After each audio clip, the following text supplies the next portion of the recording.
Putoro pito yake Mwari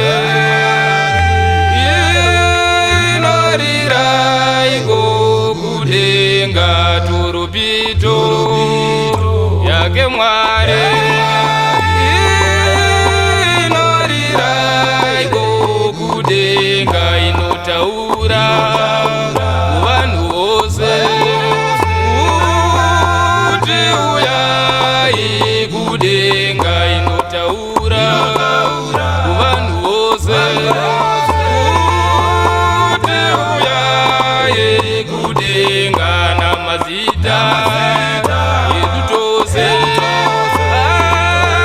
achadaidzwa kudenga. Namazita edu tose achadaidzwa kudenga. Kuti uyai, kuti uyaiwo, kuti uyai kudenga. Kuti uyai, kuti uyaiwo, kuti uyai kudenga. Namazita edu tose achadaidzwa kudenga. Namazita